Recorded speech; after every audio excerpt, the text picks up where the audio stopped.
Hello students, I myself DK Jha chemistry faculty. Today you are most welcome on my channel Chemistry Funda. आज का ये class है, ये हमारा NEET IIT JEE 11-12 सारे बच्चों का जो रेगुलर क्लास चल रही है वो वाला क्लास है। और हम इस क्लास में डिस्कस कर रहे हैं केमिकल इक्विलिब्रियम का। फर्स्ट और सेकंड लेक्चर में मैंने आपको बताया था केपी केसी के बारे में, उसके बाद फैक्टर अफेक्टिंग इक्विलिब्रियम कांस्टेंट और कौन कौन से फैक्टर इक्विलिब्रियम कांस्टेंट को अफेक्ट नहीं कर रहे हैं, इतना कुछ मैंने आप लोगों को बताया था। आज मैं अभी तक जितना थ्योरी बताया हूं इस चैप्टर से, पहले उस पे क्वेश्चन मैं आपको कराने जा रहा हूं। वो क्वेश्चन 11 बेस्ड भी होगा, सीबीएसई बेस्ड भी होगा, नीट एग्जाम के बेस्ड भी होगा और जेईई का भी होगा। आप लोग सिस्टमैटिक इसको देखें। पहला क्वेश्चन स्क्रीन पे ये है कि NO गैसियस स्टेट में है और O3 के साथ रिएक्शन कर रहा है। ये दे रहा है NO2 गैस और O2 गैस। कह रहा है कि टोटल रिएक्शन का केसी गिवन है 6.3 into 10 to the power 14 at 1000 kelvin. 1000 kelvin पे इस रिएक्शन का केसी वैल्यू कितना है? 6.3 into 10 to the power 14। जो केसी फॉरवर्ड रिएक्शन है, जो केसी फॉरवर्ड है क्वेश्चन में गिवन है 6.3 into 10 to the power 14। Sorry, एक बार क्वेश्चन को वेरीफाई कर लें।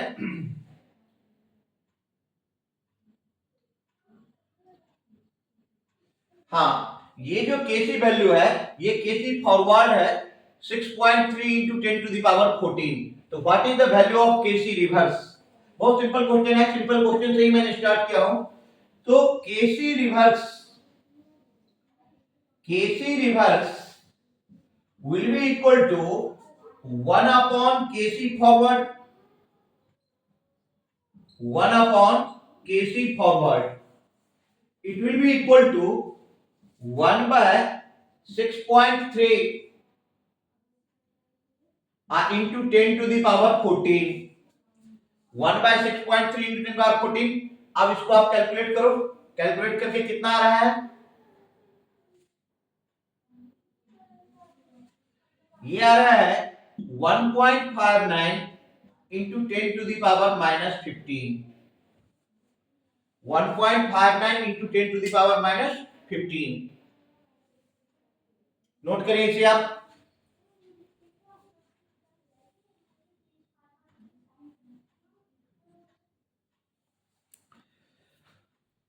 बच्चों, ये मेरा सेकंड क्वेश्चन है। यहाँ पे अब हम बिल्कुल सिस्टमैटिक लेके चल रहे हैं कि H2 गैस है और I2 गैस है। H2 गैस और I2 गैस मिलकर के दे रहा है 2HA गैस। सबके सब गैसियस स्टेट में है। इक्विलिब्रियम कांस्टेंट केसी मान लो। इक्विलिब्रियम कांस्टेंट इस रिएक्शन का गिवन है 55.3 at 426 degree C। What will be the value of equilibrium constant?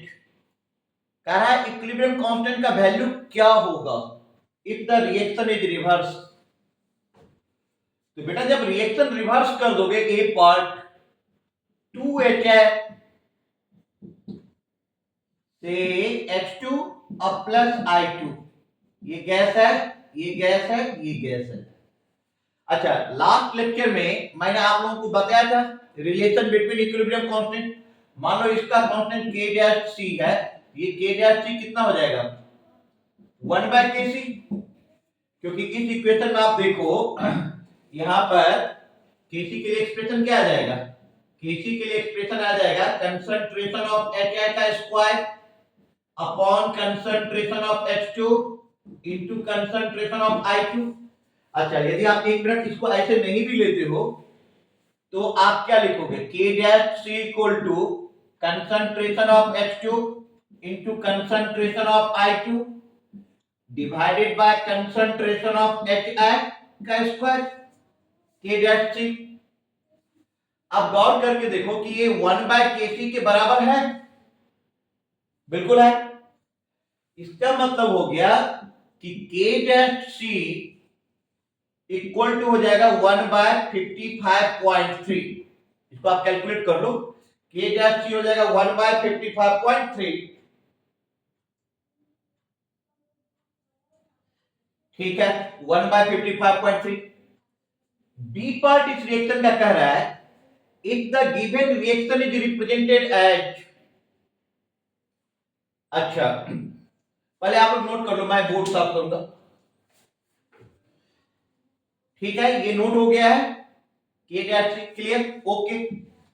अब इसका जो बी पार्ट है बेटा, उस बी पार्ट को भी आप लोग देख लो कि बी पार्ट क्या कह रहा है। बी पार्ट कह रहा है कि 3H2 plus 3H2 plus 3I2 plus 3I2 will give you 6HI। Now इसका जो K डैश C हो जाएगा वो कितना हो जाएगा, K dash C equal to concentration of HI to the power 6 upon concentration of H2 to the power Q into concentration of I2 to the power Q। मतलब अब ये जो K डैश C है, ये ओरिजिनल जो KC है, इस KC का क्या हो गया, पावर क्यूब। देख लो, इसका यदि हम क्यूब पावर ले लेंगे तो HI टू दी पावर 6 हो जाएगा, H2 का पावर क्यूब हो जाएगा, I2 का पावर क्यूब हो जाएगा। बातें समझ में आ रही है?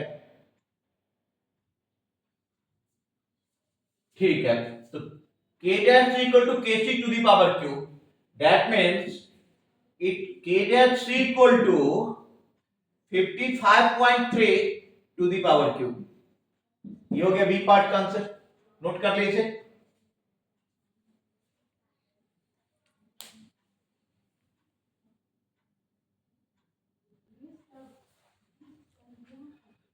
बच्चों अब हमारे पास नेक्स्ट क्वेश्चन जो है, ये नीट एग्जामिनेशन 2017 में पूछा हुआ क्वेश्चन है कि N2 प्लस 3H2 से 2NH3 बना, इसका कांस्टेंट गिवन है K1। N2 प्लस O2 से 2NO बना, कांस्टेंट है K2। H2 plus half O2 से H2O बना, कांस्टेंट है K3। The equilibrium constant K of the reaction 2NH3 plus 2NH3 plus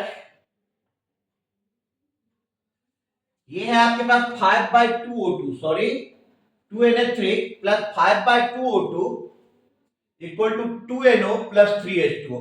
कह रहा है कि ये relation among the following ABCD option है, कौन सा सही है। यदि आप मेथड से बात करोगे तो काफी लंबा जाएगा, तो मैं इसको दो मेथड से बता रहा हूं। एक तो जो सिस्टमैटिक मेथड है सीखने वाला, उससे बता रहा हूं, फिर मैं एक शॉर्टकट ट्रिक भी बताऊंगा जिससे आप इसे आसानी से सॉल्व कर लेंगे। पहले तो सिस्टमैटिक मेथड से चलो। K1 इक्वल टू क्या लिखोगे, कंसंट्रेशन ऑफ NH3 का square upon concentration of N2 into concentration of H2 का क्यूब, इसको मान लो 1, इक्वेशन 1। K2 इक्वल टू क्या हो जाएगा, कंसंट्रेशन ऑफ NO का square divided by concentration of N2 into concentration of O2, इसको मान लो सेकेंड। K3 इक्वल टू क्या लिखोगे आप, concentration of H2O upon concentration of H2 into O2 to the power 1/2, इसको मान लो इक्वेशन थर्ड।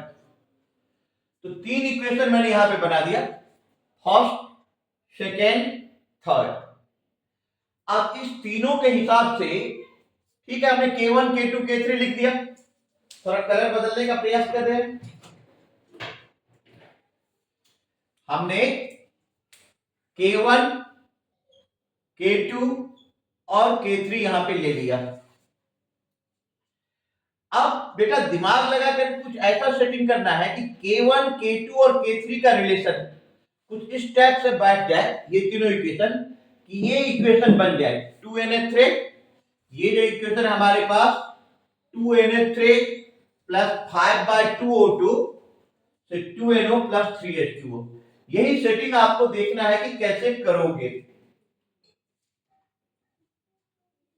इसको करने के लिए क्या करोगे, second equation plus third equation को 3 से मल्टीप्लाई कर दो। अब minus first equation, second equation लिखो, फिर थर्ड इक्वेशन को 3 टाइम्स मल्टीप्लाई कर दो और माइनस फर्स्ट इक्वेशन करोगे तो आपका आंसर आ जाएगा। ये आपका आंसर दे देगा। मतलब कांस्टेंट की टर्म में यदि हम बात करें, कांस्टेंट की टर्म में यदि हम बात करें तो ये कुछ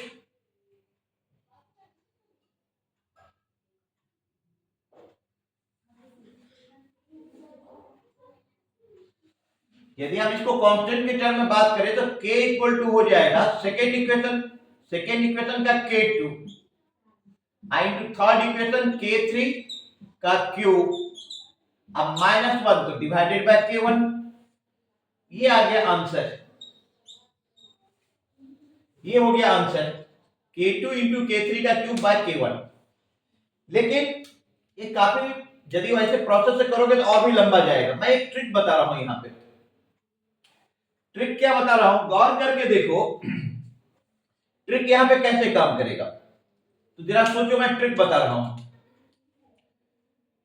इक्वेशन में आपको, यहां पे देखो इक्वेशन में आपको NO का 2 है और यहां पर भी NO का 2 है। इसका मतलब कि हम K लिखना चाहें इसके लिए तो K2 तो परफेक्ट ऊपर ही जाएगा। मैं ट्रिक बता रहा हूं, मेथड तो ये है, अब ट्रिक बता रहा हूं। K2 जाएगा, अच्छा H2O का कोएफिशिएंट 3 है और यहां पे H2O का कोएफिशिएंट कितना है, 1। तो इसको 3 से मल्टीप्लाई करेंगे तभी ये 3H2 होगा, और यदि ये 3 से मल्टीप्लाई होगा तो कांस्टेंट K3 का क्यूब हो जाएगा। तो इस टाइप से K3 का क्यूब। अच्छा, तुम पूछोगे सर आपने K1 को नीचे कैसे ले लिया, तो देखो अमोनिया, हमें 2 अमोनिया की नीड थी, यहां पर 2 अमोनिया है, लेकिन हमें लेफ्ट हैंड साइड में नीड थी और इक्वेशन फर्स्ट के राइट हैंड साइड में है, इसलिए वो नीचे आ जाएगा K1। ये शॉर्टकट बताया, मतलब क्योंकि नीट एग्जाम में इतना टाइम नहीं होता है, क्योंकि 180 क्वेश्चन 180 मिनट टाइम, मतलब पर क्वेश्चन 1 मिनट है। यदि हम इसको लंबा चौड़ा मेथड से सॉल्व करें तो ये तो 3 4 5 मिनट है, और यदि इसमें हम 3 से 4 मिनट दे दिए, इसका मतलब है कि हमारा सिलेक्शन नहीं होगा, क्योंकि 4 मिनट 5 मिनट जब एक क्वेश्चन खा जाएगा तो बाकी क्वेश्चन के लिए टाइम कहां बचेगा। Apply your common sense always, right it.